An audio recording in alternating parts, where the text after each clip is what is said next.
Hi friends, இந்த வீடியோவில் cannot connect to this networkன்ற வைஃபை எரரை ஈஸியாக எப்படி ஃபிக்ஸ் பண்ணலான்னு பார்க்கலாம். இந்த error Windows 7, Windows 8, Windows 10 and Windows 11 appear ஆகும். இந்த எரர் வரதால் பர்டிகுலர் வைஃபை நெட்ஒர்க்கில் கனெக்ட் பண்ண முடியாது. ஸோ இந்த வீடியோவில் காட்டுற சிம்பிள் அண்ட் பெஸ்ட் ஸ்டெப்ஸை ஃபாலோ பண்ணி ஈஸியாக இந்த எரரை ஃபிக்ஸ் பண்ணுங்கள். வீடியோக்குள்ளே போகிறதுக்கு முன்னாடி இந்த சேனலுக்கு நீங்கள் ஃபஸ்ட் டைமாக வந்திருந்தால் இந்த சேனலுக்கு சப்ஸ்கிரைப் பண்ணி இந்த வீடியோவையும் லைக் பண்ணுங்கள். வாங்க வீடியோக்குள்ளே போகலாம்.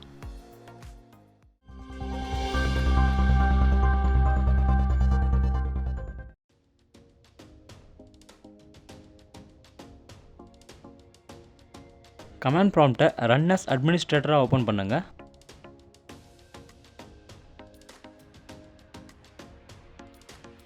கமாண்ட் ப்ராம்ப்டில் ipconfig /releaseன்ற கமாண்டை ரன் பண்ணுங்கள்.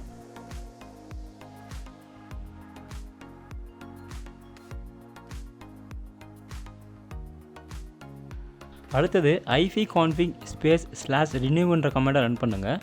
இந்த கமாண்டை ரன் பண்ணுறதால DHCP சர்வர்லேருந்து வர IP அட்ரஸை இது அலோவ் பண்ணோம்.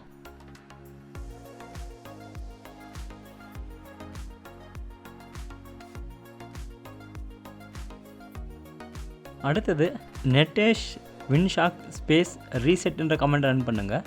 இந்த கமாண்டை ரன் பண்ணுறதால நெட்வொர்க் உடைய கேட்லாக் கிளியர் ஆகும்.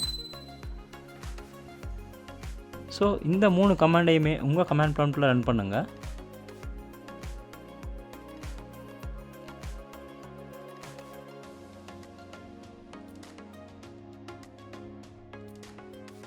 அடுத்தது நெட்வொர்க் ரீசெட்ன்ற செட்டிங்கை ஓப்பன் பண்ணி உங்கள் கம்ப்யூட்டருடைய நெட்வொர்க்கை ரீசெட் நவுன்ற ஆப்ஷனை கிளிக் பண்ணி ரீசெட் பண்ணுங்கள். ஸோ இந்த ரீசெட் ப்ராசஸ் கம்ப்ளீட் ஆன உடனே உங்கள் கம்ப்யூட்டர் ஆட்டோமேட்டிக்காக ரீசெட் ஆக நிறையவே சான்சஸ் இருக்குது. அதனால் உங்கள் கம்ப்யூட்டரில் ஓப்பனாக இருக்கிற ப்ரோக்ராம்ஸ் அண்ட் ஃபைல்ஸை க்ளோஸ் பண்ணிவிட்டு ரீசெட் நவுன்ற ஆப்ஷனை கிளிக் பண்ணி நெட்வொர்க்கை ரீசெட் பண்ணுங்கள்.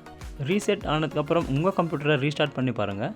cannot connect to this networkன்ற எரர் ஃபிக்ஸ் ஆகிருக்கும். ஸோ இந்த வீடியோ உங்களுக்கு பிடிச்சிருந்தா இந்த வீடியோவுக்கு லைக் பண்ணி இந்த சேனலுக்கும் சப்ஸ்கிரைப் பண்ணுங்கள். தேங்க்யூ.